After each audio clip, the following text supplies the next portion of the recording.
যে আমাদের মানবিক হতে হবে, বিবেকবান হতে হবে। কিন্তু মজার কথা হলো তারপর তারই অনুপ্রেরণায় যে যে স্বাস্থ্য বিভাগের মাফিয়ারা পরিকল্পিতভাবে যে যে অভিযোগগুলো আরজিকর থেকে বারবার উঠে এসেছে সেই দাবি মেনেই অঙ্গ প্রত্যঙ্গ পাচার, জাল ওষুধ, ড্রাগস এবং অন্যান্য অবৈধ যে ব্যবসা সেখানে চালাতো ডাক্তার প্রিন্সিপাল সন্দীপ ঘোষের নেতৃত্বে, সেই অভিযোগ একের পর এক মানুষ করে গেছেন।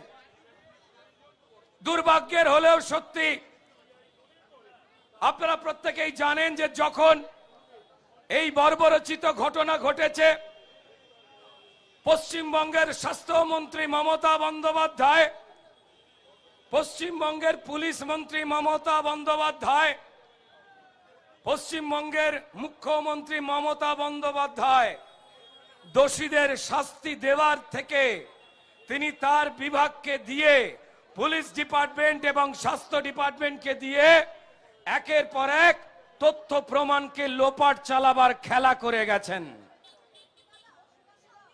তিনি তারপরে যার বিরুদ্ধে সবথেকে বেশি অভিযোগ এই আরজি করের দুর্নীতির অভিযোগে বিদ্ধ এই প্রিন্সিপাল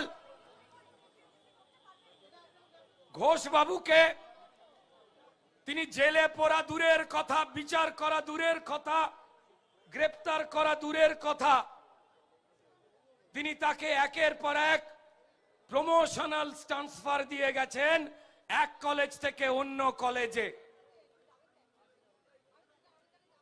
প্রথমে আকস্মিক মৃত্যু, তার আগে অজ্ঞান, তারপর ইউডি কেস অর্থাৎ আনন্যাচারাল ডেথ, অস্বাভাবিক মৃত্যু। একটা ক্ষত বিক্ষত একটা শরীর যখন পড়ে রয়েছে আমাদের ডাক্তার বোনটার, সেই সময়তে অত্যন্ত পরিকল্পিতভাবে স্বাস্থ্য দপ্তরের এই সন্দীপ ঘোষের আন্ডারে থাকা ডাক্তারেরা সত্যিকে গোপন করতে থানায় ডায়েরি করছেন ইউডি অর্থাৎ আনন্যাচারাল ডেথ, অস্বাভাবিক মৃত্যু। পশ্চিমবঙ্গের মানুষ অবাক হয়ে তাকিয়েছিলেন। পশ্চিমবঙ্গের মায়েরা, বোনেরা, দিদিরা, দাদারা, ভাইয়েরা তারা অবাক হয়ে তাকিয়েছিলেন যে আমাদের রাজ্যের মুখ্যমন্ত্রী একজন মহিলা, তিনি অন্তত এতদিন ধরে যা যা চুরি জচ্চুরি অন্যায় করেছেন এইবার অন্তত সেটা বন্ধ করে মানবতার পক্ষে দাঁড়াবেন, ক্রিমিনালদের বিরুদ্ধে দাঁড়াবেন, ন্যায়ের পক্ষে দাঁড়াবেন, সত্যের পক্ষে দাঁড়াবেন। কিন্তু পশ্চিমবঙ্গের মানুষ দেখলো সে গুড়ে বালি। মমতা বন্দ্যোপাধ্যায় যেভাবে তার রাজত্ব চালান, যেভাবে মানুষের অধিকার লুট করেন, গণতন্ত্র লুট করেন, ভোট লুট করেন, চাকরি বাকরি, কয়লা, বালি, গরু, মান, ইজ্জত, প্রাণ লুট করেন, ঠিক একইভাবে মাফিয়াদের বাঁচাবার জন্য তিনি ওই বোনটির পাশে না দাঁড়িয়ে তার পরিবারকে বিভ্রান্ত করলেন। তার পুলিশ ডিপার্টমেন্ট এবং তার স্বাস্থ্য দপ্তরকে দিয়ে যাতে তদন্ত ধামাচাপা পড়ে যায়, ৩-৪ দিন ধরে তদন্তের নামে প্রমাণ লোপাটের খেলা খেললেন। পশ্চিমবঙ্গের মানুষ বোকা নয় মুখ্যমন্ত্রী। হ্যাঁ জানি গরু পাচারে আপনারা পারদর্শী। তৃণমূল সকাল বিকেল গরু পাচার করতে করতে পশ্চিমবঙ্গের মানুষকে গরু ভেবে ফেলেছে, তাই যা ইচ্ছা তাই বলে তারা মানুষকে ঠকাবার চেষ্টা করছে। পশ্চিমবঙ্গের মুখ্যমন্ত্রীকে বলতে চাই, আপনি আপনাকে রক্ষা করবার জন্য যে লাখ লাখ পুলিশকে নামিয়েছিলেন, মানুষ সেটা ভালো চোখে নেয়নি। মাননীয় মুখ্যমন্ত্রী, আপনার যে ষড়যন্ত্র, ক্রিমিনালকে বাঁচাবার যে চেষ্টা, তা চোখের সামনে স্পষ্ট হয়ে গেছে।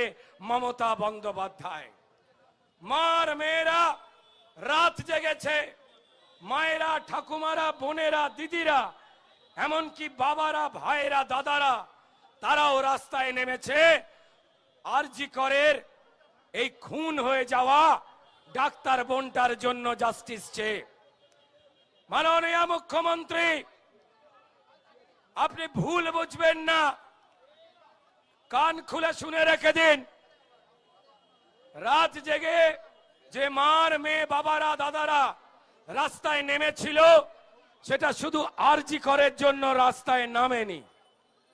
পশ্চিমবঙ্গে গ্রাম এবং শহরে দিনে রাতে রোজ যে নারকীয় ঘটনা আপনি আপনার তৃণমূলের ক্রিমিনালদের দিয়ে এবং পুলিশদের দিয়ে আপনি সংগঠিত করে যাচ্ছেন, মানুষের মুখকে বন্ধ করবার চেষ্টা করছেন, তার বিরুদ্ধে জমা ক্ষোভের আগ্নেয়গিরি ফেটেছিল সেই 14 তারিখের রাত্রে। আর এই 14 তারিখের রাত্রেই আপনি সুযোগ বুঝে যাতে আরো প্রমাণ নষ্ট করা যায়, তাই আপনি হাফ প্যান্ট বাহিনী আর লুঙ্গি বাহিনীকে আপনি ঢুকিয়ে দিয়েছিলেন পুলিশকে সরিয়ে নিয়ে, আরজি করে যাতে শেষ প্রমাণটুকুও তছনছ করে দেওয়া যায়।